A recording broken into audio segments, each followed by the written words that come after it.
So my mission statement, one, is to serve the needs of others. So anything that I do, it has to serve people. If it's not serving people and it's only serving myself, then I can't do it, right? And the second reason why, like, I think it's important to do these things, because I always tell people that, and this is like a very powerful quote that I've had to learn, and you will probably see this because you've seen it from the jump till now, but like, the one thing I say is like, fruit is the last thing that grows on a tree, right? Like, we always expect the fruit to be the first thing, but it's like, there's so much in the process of growing that tree that takes for us to get that fruit. And that starts with like first, giving. It's not about receiving. You have to keep giving and giving and giving and giving before you receive that fruit. Welcome back to The Juxtaposition. I'm your host, Nana. And I'm Bernice. And we're missing our third because, but we're here. Media tech stuff. We are here. And we have someone special. He's not new. For those who've been with us, you already know. You've seen this face before. Looks the same, hasn't aged one bit. But everything in his life has gone up. A lot. Thank you guys for having me on the podcast. We have Carlos Bonifaz. That's how you say it. I know. I got scared, so I stopped. I didn't say the cultured way. You did a good job. Try again. Bonifaz. There you go. You gotta say can I say a quick story on just culture stuff? The reason I got kind of scared a little bit, because even when I went to go get buffalo today, it's like a Ghanaian little like tree. Kind of like a we actually went to a I don't know what it was. You ever been to Regal's? No. Is it called Regal's? What? Yeah, it's a Nigerian restaurant. I went there in Vaughan. Was it good? Yeah, it was cool. Spicy though. Yo, we asked for a medium catfish. No, when it comes to catfish, that's a different ballgame. I was feeling it this morning. I'm not gonna lie. You felt that? Oh my! I was on fire. The Lord was on fire with me. I'm not even gonna cap. But yeah, when I went to the Ghanaian shop, everyone's speaking tree, right? That's the language. And I'm like, okay, I can give you some tree, but I'm like, I got kind of scared. I'm like, so I'm just gonna go straight English. Hey, hi, can I get you can't even try to say one word because they're gonna make fun of you. They're gonna laugh or they start snickering. That's the snicker like, they look at you funny like, okay, you mean? So if I speak tree, they're gonna be like, oh, this guy's Canadianized.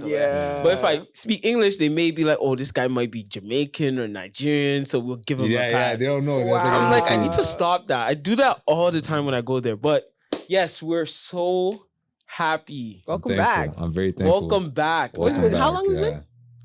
You said 2 years. 2 years. Honestly, no, like, no 3. Well, it's 2020. If it hits whatever 3-ish years. Let's just say 3 years. Yeah. It's kind of like long overdue. But how you doing, man? Honestly, I'm amazing.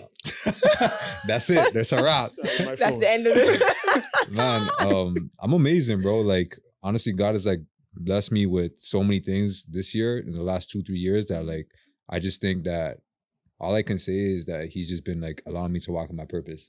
So throughout these last 2 years, like you have trials and tribulations that go on, and life is not always the way you want it to go. But I think like for me, the fact that like within the last 2 years, I've been really trying to center God into my life and trying to follow whatever he has for me. Like it's been beautiful. It's been amazing. So I can't complain whatsoever. So when we first talked to you, you had one shop. Yes. 2022. When did you open it though?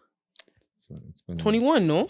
4 years. So what? Yeah, 2021. Wow. So you're maybe like a couple months in it, maybe a year. I think it was almost like a year into it. Yeah. So now we're here. And how many are you at right now? 3. So this one just... Look at God. God is amazing. God is great. God is great. Listen. We started with 1 and we're... to 3. Yeah. This one just opened up like a month ago. Talk about literally. That. Oh my. Yes. How does it feel? Talk about it. Does it feel surreal? Like, I mean, like I already knew that for me, it's like once you really hear God's voice, it's kind of hard to deny it. And like, it's like once he says it, it's kind of like just input it into your life. So I already knew that like, no matter what, I was going to just keep opening shops. I think like the funny story on how this shop happened though was pretty interesting. So second shop, it was right before the end of the new year. And before the end of the new year last year, I told myself at the beginning of the year, like, I'm going to open up another shop, right? And, the last 3 months or the last quarter of the year, I started looking and I was looking and I couldn't really find anything. Like nothing was really following through. Yeah. And I'm somebody where like, I feel like a lot of people can relate, but when it comes to like business, sometimes like that's my struggle where sometimes I don't really give it to God in certain areas because I'm very much so like, I need to take care of it. I need to do this. So I think in this situation, I was like really trying to force to find a spot. And like, I was just trying. And like, it was like, it would get to that point, but then it just wouldn't. It would get to that point and then it just wouldn't. And my birthday was on October. And I just remember right before I actually went on vacation, I just said, you know what?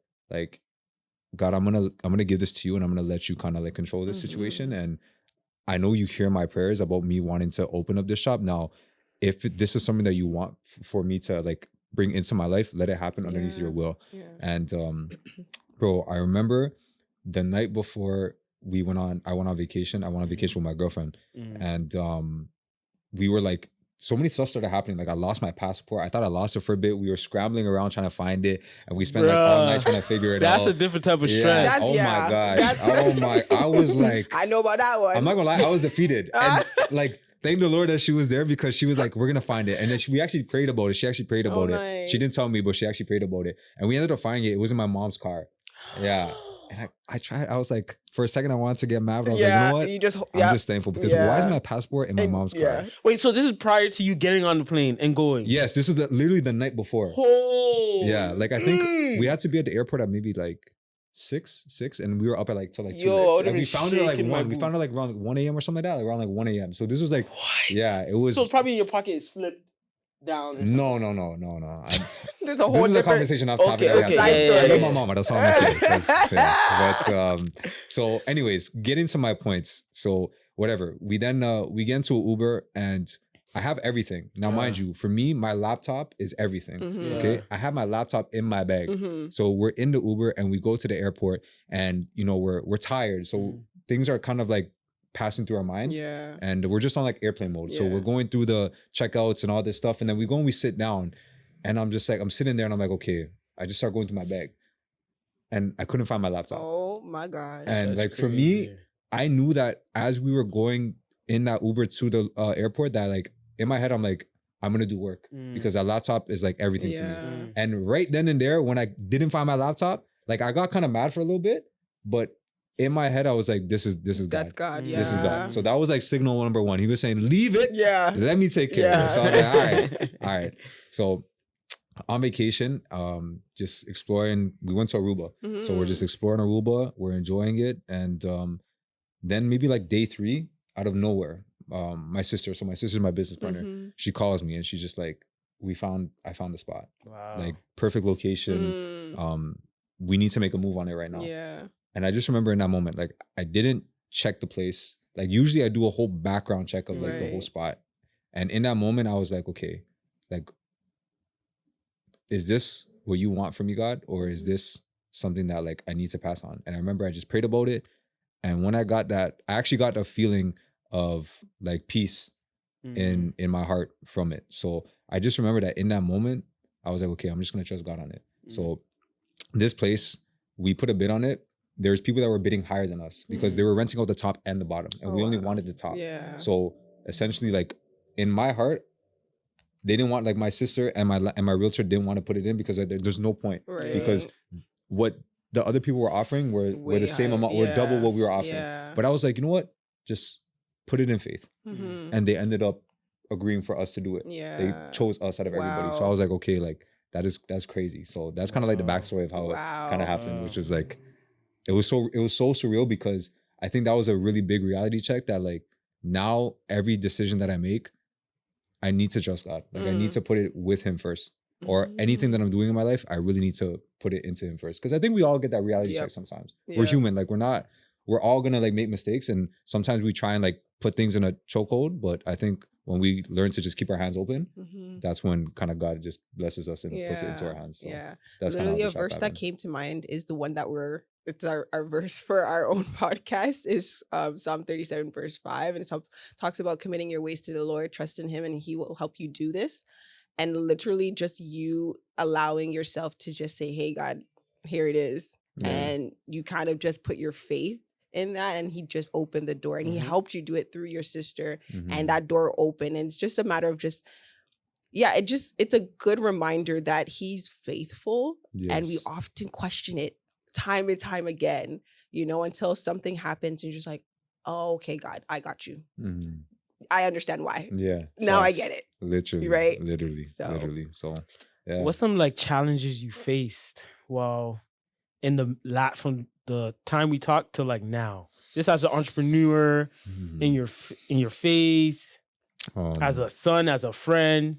Yeah, so if we're gonna talk about like the business aspect of things, I think the biggest thing that I had to learn was to really get into this space of like becoming selfless and like really, like I remember I told my girlfriend, like, going into this phase of my life, I really felt that God was putting me in a place where I had to give a lot, like a lot of my time, a lot of my energy, a lot of my effort, a lot of my love, because he knew that I was going to have to tend and like kind of like tend to my sheep to a certain degree, like to a lot of people. Yeah. So throughout these last 2 years, like the biggest thing that I've been like has been hard for me is like becoming selfless, because I think that sometimes as humans we always want things given to us, like we want to receive, but for me it was like the main focus was like giving, and not expecting anything in return. So in terms of the business aspect, like that was kind of like the hardest thing that mentally I had to kind of put myself through. But that being said, like that also, to be honest, like my business has helped me grow with a close relationship with God, because I've had to become more selfless. I had to learn to become more like Christ. So getting deeper into my Bible, praying more often, like small little things, like even like the things that I listen to, the things that I watch, like has been shifting to the point where like the person that I was when we first talked to the person that I am now, it's like totally different. Like I had to give my worldly self up to be able to become more like Christ, and obviously like we're not perfect and we're still learning every single day. But my mindset has shifted now and focused towards Christ, So within the last 2 years, like definitely my actions, the way that I speak, the way that I talk, the way that I walk, and just who I, represent myself as, like it's totally changed because of like Christ himself. So I just wanted you to go in a little bit more about your faith, because can you talk about what was the turning point for you? Because I know you obviously believed in God when we interviewed you the first time, but what shifted where you're just like, no, I'm giving everything. I'm not just going to give half of me. But what was that turning point in your life? For me, I'm somebody where I look up to a lot of people. I'm somebody where I know that having mentors in your life is important. And what I started noticing were like the people in my life that I was looking up to, they all had a very strong faith aspect, right? So for me, I'm very deep whenever I go into things, and I sort of ask myself, okay, like what is the main reason why you're at where you're at? And there was only so much answers they could give me until their main answer was like, the first thing you have to do is like give your life to God. And you have to fully entrust and like just get into that aspect of becoming like a child of Christ. So I just knew that, okay, if I want to receive not only the blessings, but if I also want to receive like just everything else that's given to me through Christ, like I have to kind of go down this route, So I just remember that there was like one night where, everyone has certain things that they battle. And for me, like a lot of the battles I have were like internally. And there was just one night where I was kind of just in my room and I felt like a lot of defeat coming into like my mind, a lot of defeat coming into my heart.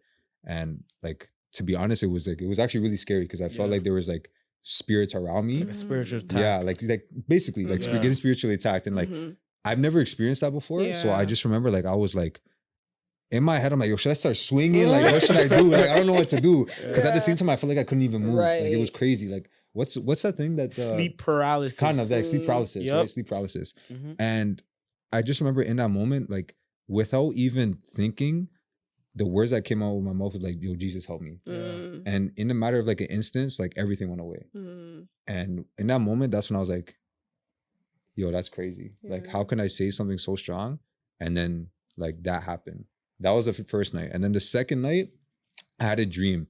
And it was actually really, really, this was like the turning point where I realized like I had to essentially like re-devote myself to Christ because once again, I grew up Catholic and like I believed in God, but I didn't really know who Christ was. Right. So I was in my dream, okay, I was just in a field of grass, okay, and like right in front of me was just like a body of water. Mm-hmm. And I just remember I'm just staring into the water, and it was like very cloudy, but sunny at the same time. And out of nowhere, all I heard was the voice that seemed to me like it was Christ. And the words that were being said, it was very simple, but as he said these words, like the clouds opened and it was just the sun was beaming down on the water. And all he said was renew yourself. That's all I heard, renew yourself. And I remember I told my girlfriend that. And the next day I woke up, I literally went to my pastor and I'm like, brother, it's time. It's time. I need to get in that water and I need to do it. I need to be renewed. Yeah. I need to get renewed. You know what's crazy? We posted a clip called sometimes we don't see the evidence of like the power of God. And that basically means like sometimes people don't believe because they don't see like the change like in people's life, or they don't see like God working through others, right? But when it comes to you, I've seen like I am. Yeah, you've seen like everything, I've seen bro. like when I look at your life, there's evidence. I remember sitting in, I was getting a haircut. I think it was in the second shop. I was getting a haircut. And the language you were just speaking to me with, the like in terms of like how you were speaking, I'm whoa, this is like a bit different. Like this guy has changed. Yeah, bro. Like there was a gap where I didn't go to him, and I just went back. I was like, this is like, I said, this is the guy. Like this is the guy I was on FaceTime with in the pandemic. Like in the hood, one foot in the hood, and then the next foot of like, I'm trying to be the barber, cutting in my house and stuff like that. Yeah. But it's like this guy's like different now, found himself a church.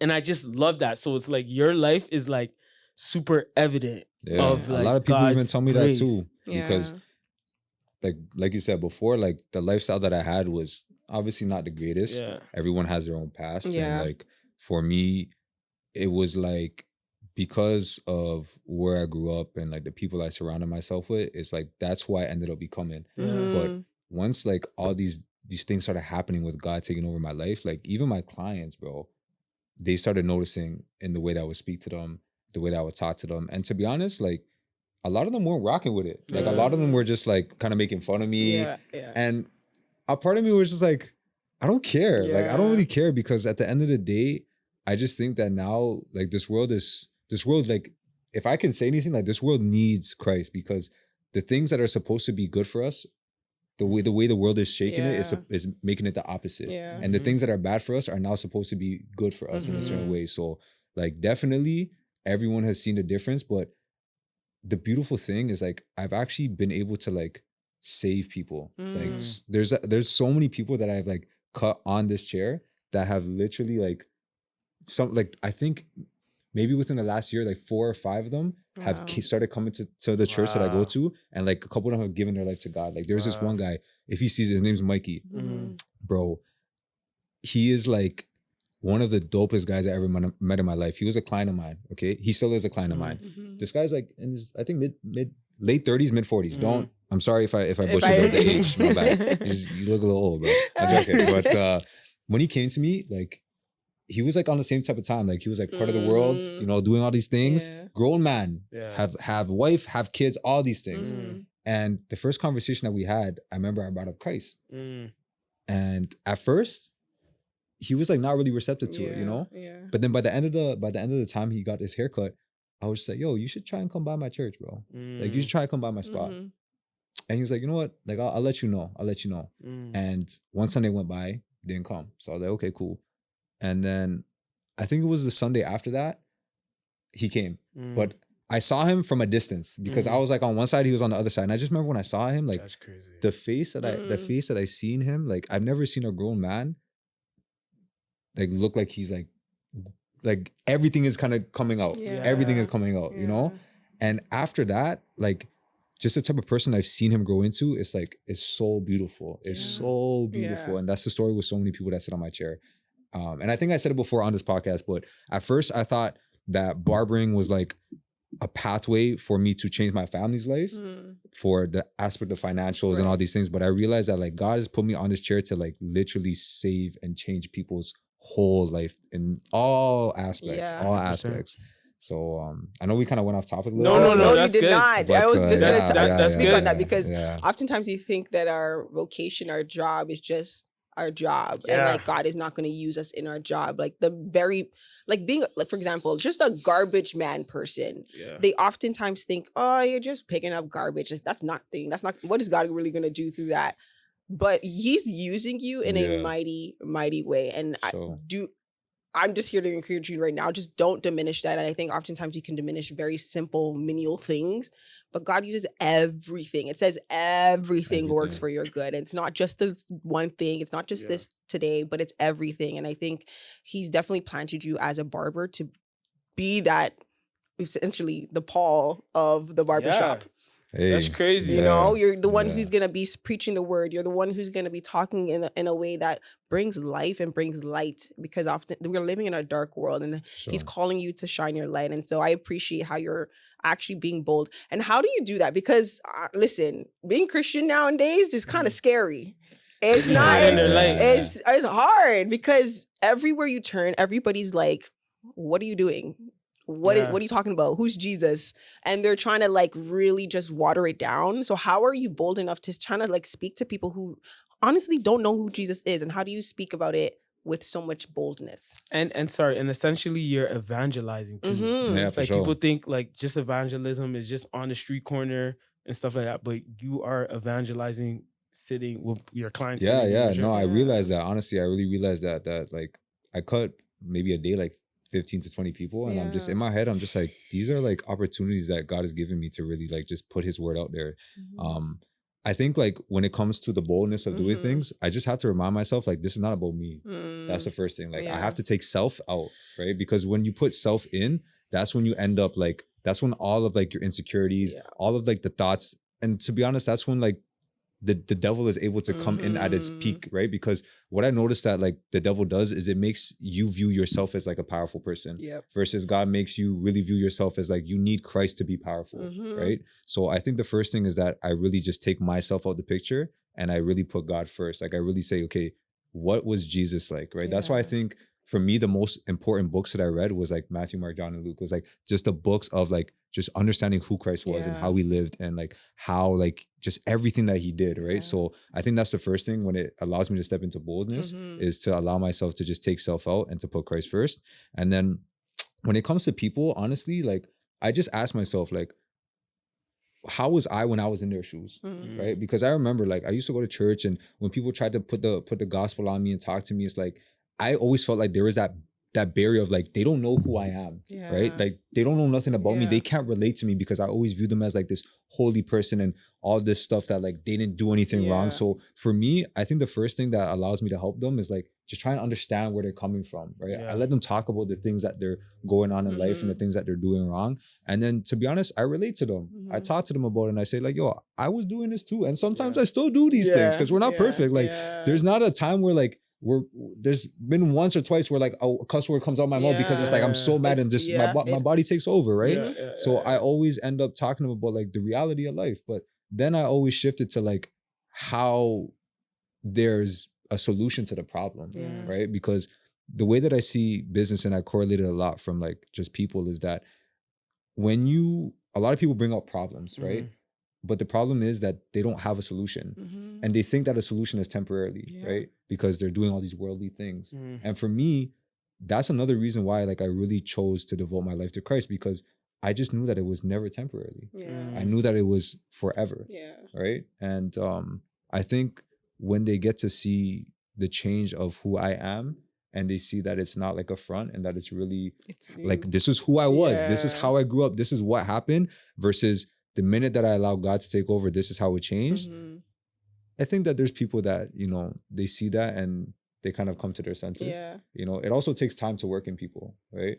Because I'm 25 right now. Like I devoted my life to Christ maybe like a couple years ago. So throughout all that time, it's like, yeah, I believed in God, but the things that I was doing was not of belief and like not of me like in my heart believing it. So it takes time. It takes time for people to really grow. But the main thing that I'm learning is like you just have to plant the seed.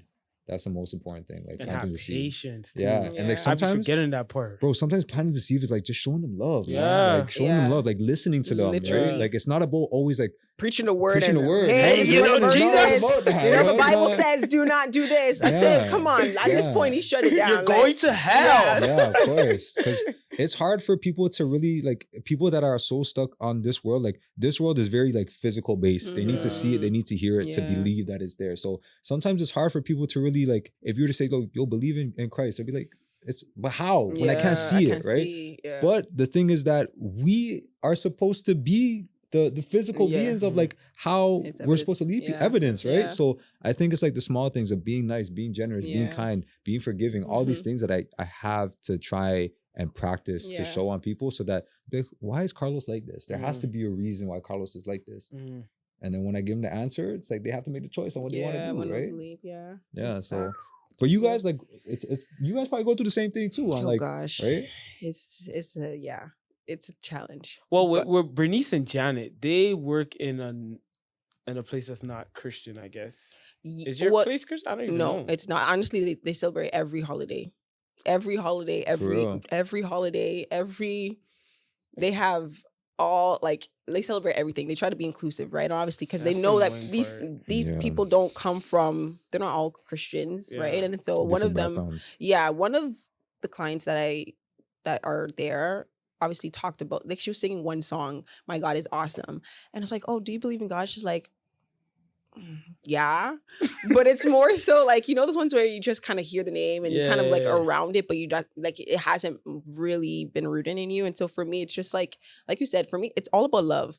That's how I show it, because I can't necessarily say, hey, this is what the Bible says, do this and do that. But if you're going through an identity issue, I'm going to use the word in a way where I kind of like tell you, like, this is who Christ is telling you and calling you without actually telling you that this is Jesus saying it to you. Right. And so, but yeah, being in that environment is definitely challenged my faith. And that's one of my prayers, is to be in environments where I am challenged, because the whole point is to be in spaces where you're not supposed to technically be, because they don't want you there, right? And so if we're always in spaces where it's just, and I don't want to diminish the fact that churches too need people, because we often think that the church, everybody's just like holy and thou, everybody knows you, but there's people in there who are suffering and they claim to be Christians. So I don't want to diminish that aspect. I work in a church and my experience is amazing, but you would think like, yo, I'm in a church setting, everybody, like no one needs help, everyone's good. I mean, that's how most people act when they go to church, to be honest. That's how it feels like, but I see like a lot of pride, a lot of pride issues, ego, all of that. And I'm like, just watching back, I'm like, yo, we're not like perfect. Like, no, we have problems. Just like how I worked in the pharmacy, we still have problems in this production room, like that we need to deal with. So it was such a, because when I worked at a church like 3 years ago, I didn't really think of that, because I'm like, yo, everybody, you know, saved, we're Gucci. Yeah. But now it's like, yo, this person has an anger issue that they need to. They still have a potty mouth. I'd be like, whoa. Yeah. I think that a lot of it's human. Like we just think like, oh, we're in church, that we don't deal with none of this worldly stuff, but we do, right? The way that I see it too, and like this is just my journey, is like the minute that I got saved, I felt like all the problems started coming even heavier onto me. I think that's something that like a lot of people don't talk about. It's actually funny because this exact conversation is happening, because me and my homies, we wanted to create we're in the process of it. Obviously, like things are hard. I got a lot of things going on in life, but we were going to start a YouTube channel called The Struggling Christian. And the whole purpose of it is to create an environment where people would talk about their struggles and talk about like the things that they're challenged with every day in their life with their walk in Christ. Because I find that there's not too many spaces where they can feel comfortable doing it. Like I notice that every time like I go to church, like don't get me wrong, you have people that are blatantly like they're open with being able to, you know, show their hurtness and the things that they're going through. But a lot of the times I feel like everyone kind of goes there and it's like, you can't really sit there and talk to the partner beside you about like the struggles that you're going through because, you know, some people are scared about it and some people feel like they're going to get judged as like how a lot of churches do. But the whole point that we wanted to make this group chat is to create a space where like people can talk about the real things that they're struggling with trying to follow Christ. Because I think that a lot of the times, like the more I'm starting to read the Bible, the more I'm starting to realize like a lot of the people that deem themselves as Christians and followers of Christ, like they went through hell. Like they didn't go through good times. They got challenged a lot, right? They got put their faith to the test. They got ridiculed by people. And it's like, I find that now in this generation, people view Christianity as like, it's just supposed to be a beautiful thing. Now that it's not to say that it's not, obviously, because God is amazing, Christ is amazing, but the struggle of going through it, it's something that is not really spoken about too much. And so that's why we are actually planning to create this group chat and this YouTube channel to be able to really make people feel like, I know, I can feel that, right? To feel like there's some type of like, what's the word that I'm looking for? Relateness. Relateness. They can feel like they can relate to it. Because I feel like that's the problem is like, there's always like walls in between people. Like they can't see that the other person's going through this, right? And especially when it comes to like the church, right? I think that obviously the church is not a physical space. It's the people, right? But that's one, like that being said, the people, right? A lot of churches, they're not really united. They don't really know each other, like to the point where like, the way that I see it is like, I can only really get close to somebody if I know their struggles. Because if I only know what's good with you, I can't really trust that. I need to know what's not good with you, right? Because the struggles that you go through create the person that you are, right? And if I really want to know who you are, I got to know your struggles. So I think the more that we be able to understand each other's struggles, the more we can kind of like create a better relationship, not with just us, but with Christ as well. You know? Talking about vulnerability, like that's literally the bridge of relationships. If you're not vulnerable, I don't think you're ever going to have an authentic relationship with anybody. True. Yeah. And like you think about the relationships in your life, you see, like, for example, if it's family, they're vulnerable. You see everything about them. So you have a solid relationship with them. With friends, you have a solid relationship with them because you've been able to be vulnerable.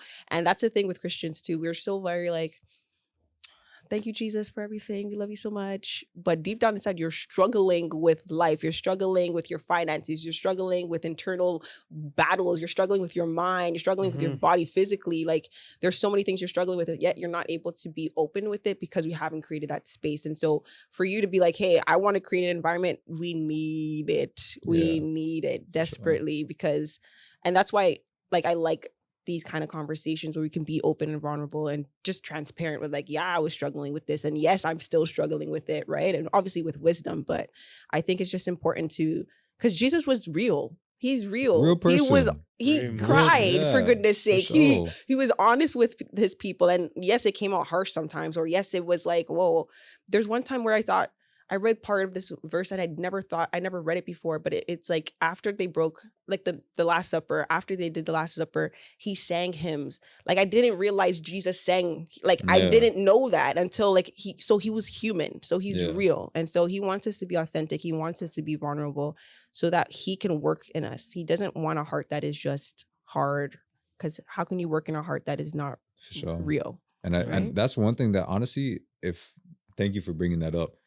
That has been maybe within the last 2 years, like a really big thing that I have to work on. Because I can speak for a lot of men. Like I didn't grow up with a father. So I've always had to become like, I was very grown at a young age. And with becoming more mature, you have to become very masculine. And a part of masculinity is having like kind of like no vulnerability, right? So going into like this walk with Christ, even now to this day, I still have trouble and I'm still learning how to be able to be vulnerable and like kind of like just give all my burdens to him. And it's hard because like sometimes we really don't want to cry. Sometimes we just like, yo, I cried today. We're like, yo, not today. We're moving on, you know? But I just think it's beautiful because like it just shows that what we think is hard, God can make easy.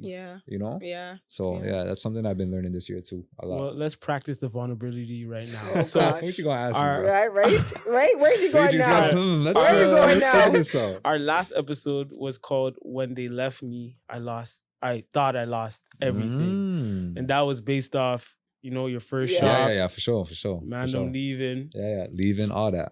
How has that experience, looking back at it now, the version you are right now, how has that experience, like what have you learned from that experience? And also, how does that play an effect with the new barbers you have? Because one thing I said to Nate, I'm like, yo, the vibe is different in here. Like, I like these guys. Like, it feels like togetherness.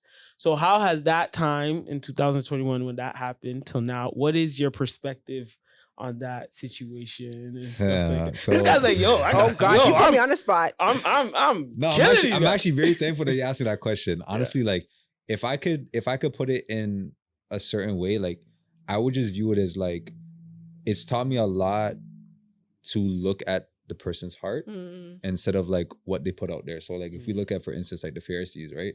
The things that they did and like how the things that they were doing, like it may seem like they were doing good, but realistically, like their heart was not coming from the right place, right? Yeah. So I think in that perspective, it really taught me like to like look at the heart and really see like where their heart is aimed towards first, because it's very hard to try and change someone's ways if their heart is not in the right place, right? So for me, I had to look at the person first instead of looking at the actions that they did and the reason why they do it. And it's taught me a lot in life. Like it's changed the whole dynamic with my business. It's changed the whole dynamic with the people that I choose to be around with now.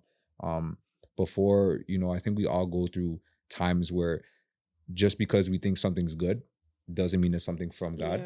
And that's what it's really taught me, to like just look into people's hearts and like see where they're coming from and see like where their heart stands instead of like just the good things that they produce. I definitely think you needed to go through that situation. Oh yes, 100% to get where you're at right now. For sure. Because that happened kind of early too. Yeah. And like, I'm not gonna lie, I was just like, why? Like I'm trying to do all these good things. I'm trying to do everything. And then like, I remember even throughout that time, like I wasn't really reading my scripture, but it wasn't until like I read the book of Job where I was just like, this is it. This is it. I'm getting like, everything is coming. And it's like, obviously more things happen. It's not like that was the only thing that happened. I got tested way more. A lot of things happened a lot more in my business where I was just like, why? Like I'm doing everything I'm supposed to be doing. Why are these things happening?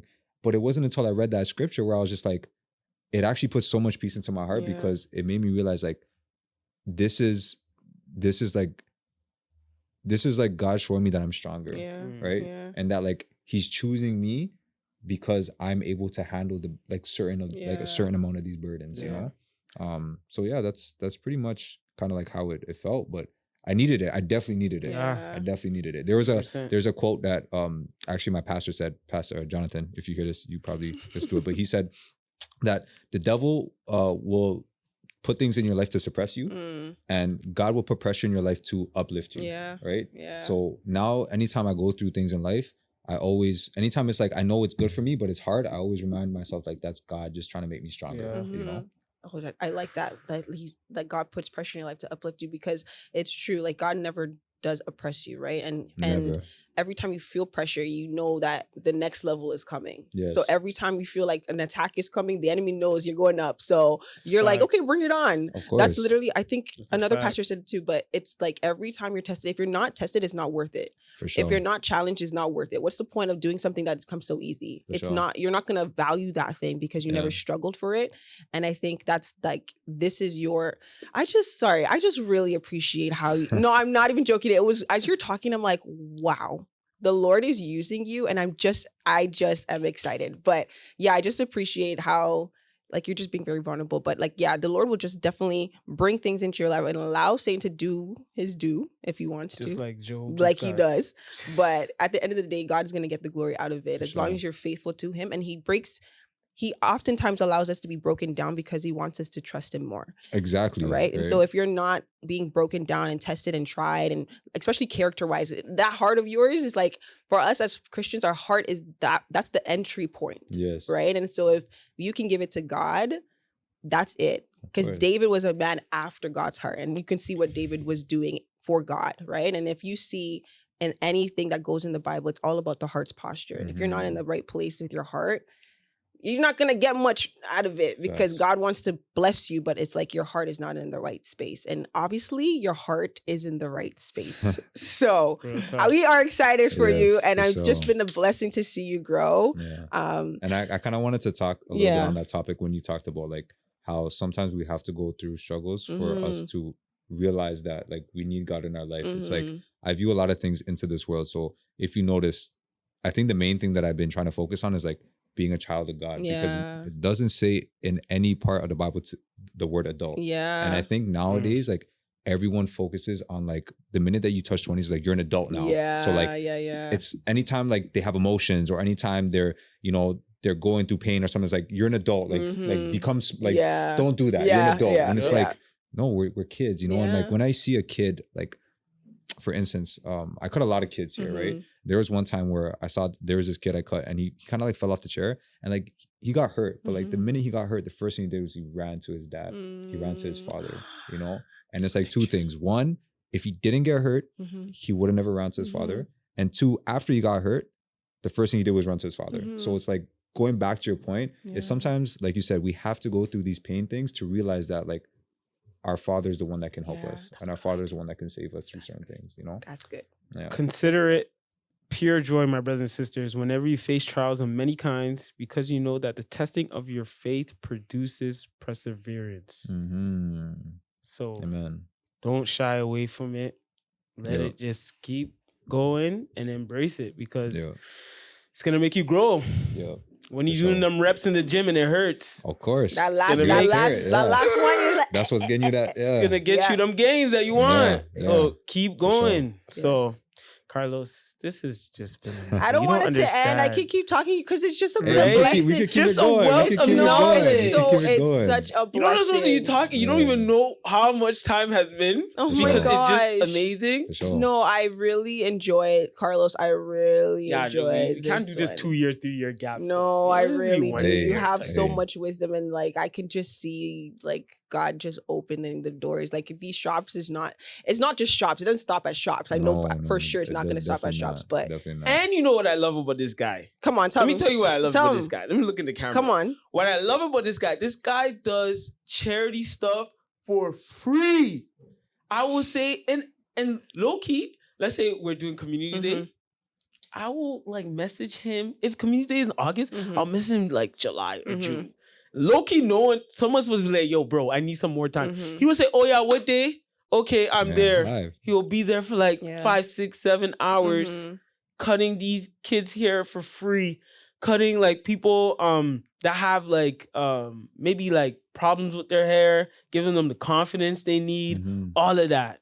That's legit. And that's one thing I give you. That's why, honestly, for me, whatever price he asks me to pay, whatever his barber, I'm paying because he gives back. And when you bless others, you will be blessed. So that's why, like, when certain barbers or certain barbershops in the city to be doing it, I'm like, what are you doing for your community? Facts. Like, what are you doing to help others? Are you just coming into a community and just reaping the fruits of everything? You want this money from all these people? Like, what are you doing to give back and help them as well? Because I think when it comes to businesses, people just come into a spot and don't want to reach in and help people. They only want to do things that's going to benefit their pocket, you know? And I think it comes down to like I think that everyone needs to have a mission statement. A mission statement is something that like everything that you do has to follow by. Right? So my mission statement and something that I really put on the guys in the shop. That's why I even get the guys in the shop to go and cut. Right? So even beforehand, those guys that were cutting, they were not in the shop. So they were not in the shop because the shop wasn't here. But I still made them do these things, right? So two kind of things. So my mission statement, one, is to serve the needs of others. So anything that I do, it has to serve people. If it's not serving people and it's only serving myself, then I can't do it, right? And the second reason why, like, I think it's important to do these things, because I always tell people that, and this is like a very powerful quote that I've had to learn, and you will probably see this because you've seen it from the jump till now, but like, the one thing I say is like, fruit is the last thing that grows on a tree, right? Like, we always expect the fruit to be the first thing, but it's like, there's so much in the process of growing that tree that takes for us to get that fruit. And that starts with like first, giving. It's not about receiving. You have to keep giving and giving and giving and giving before you receive that fruit, right? So for me, it's just about also thinking about like, you know, when I learned about how I grew up and just taking a step back and realizing that there was points in my life where like my mom, she couldn't do certain things for us. Yeah. You know, like I love my mom. She is like a powerhouse. Like there's times where I didn't even realize, but she would put food on the table when it's like she didn't have nothing to be able to put that food on the table for, right? Yeah. And when I look at like small things of like even like haircuts, I just think about there was times where like it was hard and man's couldn't get a cut. Yeah. And I know that's how other people are living too. So for me, I'm just like, that's, if I can just give back in a small way, like that's not even touching the surface on how I can help people. But if that's something that I could do to like literally just make a small mark in people's life, why not? Like, why not? And one of the ladies, when they're like, oh, I remember you last year. You did this for me. Yeah. And she got her haircut again and you blessed her life. So. Yeah. And it's like, I never realized how much of an impact that had. Yeah. I never really realized, because one conversation, I remember there was one lady, I forget who it was, but I cut her like this time and then the last time I cut her. And I remember the last time I cut her, I asked her like, how did you come here? And she was like, oh, because my friend told me there was like giving free food, right? It wasn't because of like the actual aspect of like Christ, but she was just saying like, you know, free food, free stuff. So I said, why not? And I was like, okay. And then we were just having a really good conversation. I was understanding her life. She had a really hard life. And just trying to understand her. And then after, you know, I started speaking about myself and like my life and how I grew up and just all these things and just having a really good communication. And then at the end of it, I was like, okay, like, you know, it was nice meeting you. I hope to see you soon. God bless you, you know? And she was just like, what do you mean, like, God bless me? And I'm like, God wants to bless you, you know? And like, you may not see it right now, but like, God is putting you through these things or showing you that like, you're strong enough to handle these things, you know? And fast forward to the year later, I saw her again. And she looked like a total different person. And she has a daughter. I think that daughter goes to like a summer camp that brings her to Christian Center. And the conversation that we had was totally different. It was like just so much life and like so much energy. And like the place that she was in, no longer in. And like life has totally changed. And I remember she told me that after I told her those words about how I said like, you know, God is blessing you. God is like, he wants goodness for you. Her whole life, like that whole, that word right there changed. And if I was never in that position where I was like, I want to be able to give people free haircuts, that conversation never would have happened. And if that conversation never would have happened, then Lord knows where she would have been today, right? So I look at all these small things and I'm just like, small things equal great distances, you know? So kind of this, all these little things compile together, just all leads back to like the purpose of like serving the needs of others, you know? Gotta treat the little things like they're big things. Of course. We got small habits. Pastor Carlos in the house soon. Glory. Glory. It's actually crazy because I didn't want to say anything. I didn't even want to say anything, but hopefully you say what I'm thinking. Yeah, so me and my girl, we were actually talking about it, and we were actually committing that like this Sunday when we were going to go to church, we were both going to talk to our pastors about taking certain roles, like trying to get deeper into the church. Me trying to actually become like a leader, and her becoming like a singer because her voice is. We'll talk about that. She don't like that I said that. She don't like that I said that. She don't like that I said that. I love them secret singers. Oh my God. Sorry, he put you on the spot. Sorry. I had to. The Lord knows. Sorry, the Lord knows. He's calling you out. He calling you out. It's time. Do you think one day you will get to the point where you want to get to? I'm being cryptic right now, but do you think one day pastor or whatever, whatever minister is in the mix? The one thing I will say is like if it's in like the Lord's will for me, because I think that especially now we can get caught up with seeing like the glory that a lot of like these pastors or like singers have when they blow up or you know, like it feels good to see people like whenever I used to watch like certain pastors online, I'm like, oh my gosh, like so many people are watching them and all these things. And I was like, for a second, I was like, damn, I wish that was me. And then I realized I was like, okay, why do I wish that was me? Yeah. Like, for what reason? Yeah. To glorify God or to glorify myself? Yeah. So I think a lot of prayer has to come into my life for me to like really sit down and take a minute and actually like continue to ask the Lord what he wants from me. But if it's in his will, then yeah, 100%. But if I view myself doing that, I think I do. Yeah. I think I do. Like I'm already a leader in this area and a lot of times outside. So I think that it kind of just makes sense. But at the same time, it's whatever the Lord has for me. What the Lord does. Yeah. My focus is just like every day trying to get closer and get a deeper connection with God. Yeah. That's pretty much it. What's next? I know it's hard to think what's next, but no, I already know the game plan. Yeah, I already know the game plan. This year, I know I just opened, but by the end of this year, I also want to open up another shop. Yeah, because for me, it's about giving people opportunities. Yeah. When you really see that there's so many people that are hungry for opportunities and just for like a chance, right? Yeah. Just to have a chance and an opportunity, that's when you realize, once again, if you're in a place of like being selfless, that means that you have to be uncomfortable and you have to push yourself, right? One thing that another quote that I live by too is like, your dreams have to be so big that people can fit theirs in yours, right? So for me, it's like, the only way that I can get more people to be a part of this community is if I keep dreaming and following through on my dreams, right? So that's one thing. And then the next thing too is I want to be able to have more time. So I'm trying to figure out, I'm in the process of creating some type of online course because like I want to have more time so I can be able to do things like, let's say for instance, I want to start serving more at the church or if, when I have kids and I want to start implementing like the things that I've learned into their life, I need time for that, right? Yeah. So that's one of the reasons why I want to do that. And I think besides that, it's also just getting closer to God, getting closer to Christ, implementing myself in any way that I can with him. And there's only so much I could plan too, right? I could only plan so much because at the end of the day, like we already have enough to focus on for one day. There's already enough stress in one day, like the Lord says, right? So to try and think about the next day and the next day, but that's pretty much like what the plan is. And any other ventures that come along, if it's what the Lord has for me, then I will follow through.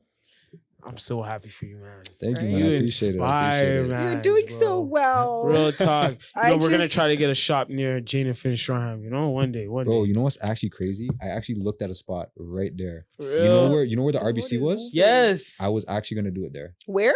There's right at Jane and Shoreham. There's the plaza right beside where the gas station is. The Chinese grocery store and stuff like that. Well, RBC used to be near the African place. I was going to say there's like a vacant area, something like that. There was, that was the spot I was actually looking at, but it didn't follow through. So that would have been maybe that was like not the right time. Yeah. But eventually that's what I want to do. That's what I'm looking to go towards. That's big. Yeah. Wow. Yeah. Yo, I'm gonna cry. If I can cry, bro, I'll just don't cry. Shed some. I don't think that looks so good right now. But honestly, thank you very much. Thank you guys. Poured out your heart. You've shared your wisdom, and definitely this is the proper timing because we need to come back, and we probably need a part 3 for this one because Lord, give you 6 months, and I don't even know what we're gonna get. I don't know because the Lord is working quickly, and I think in this season too, with a lot of like believers who are like anchored in Christ, he's working quickly because there's a lot of things that need to be moving, and he's ready to release his power. It's just who's available. And you're saying, I'm here, like we're here, we're ready to go. And so keep doing your thing, man. Thank you. I keep doing it, keep preaching, keep shedding light, and And like honestly, I appreciate you guys too, because like small things like these, like even when you reach out to me, it makes me realize that the work that I'm doing is being noticed, and not to say that's what I do it for, but it's showing me that like God is really working in my life too, because other people can see it as well. Because obviously like if I wasn't on this type of time, I'm guessing I wouldn't be on this podcast, right? So I appreciate you guys, honestly, from the bottom of my heart, because you guys could have chose anybody. And like the fact that you guys chose me, like especially like round 2, like it's an honor. It's an honor. Honestly, it's something special. It's an honor. Thank you so much, guys. Special. Well, you already know, Carlos. Where can they find you? They gotta find you. So, if you want to find my socials, my Instagram is @Brazykuts, BRAZYKUTS. Facebook is like that too. Email is like that too. TikTok is like that too. Can't give you my personal number because that's just Come on, you can't do that. But that's where you can find me at. And if you guys need anything, like even to send a message, I answer my DMs. I'm not that type of person, so that's where you guys can find me. All the links to the shops will be below. Book a haircut. Your kid can get a haircut. Book an experience. It's not just a haircut. It's a whole experience, which is important. So you guys know what to do. I don't even have to say it. Like, comment, subscribe, share with a friend. Tell a friend to tell a friend. Yep. Don't just sit here and watch and be like, oh my gosh, I got inspired or got saved too. Share, Sure. And hi, Brazykuts fans too. You know, you guys can subscribe. I hope you guys watch. They You guys are real supporters. Come on now, you already know. The Lord is you watching. already know. Well, thank y'all. Yes, thank you guys. We are the Juxtaposition crew, and we're out of here. Peace.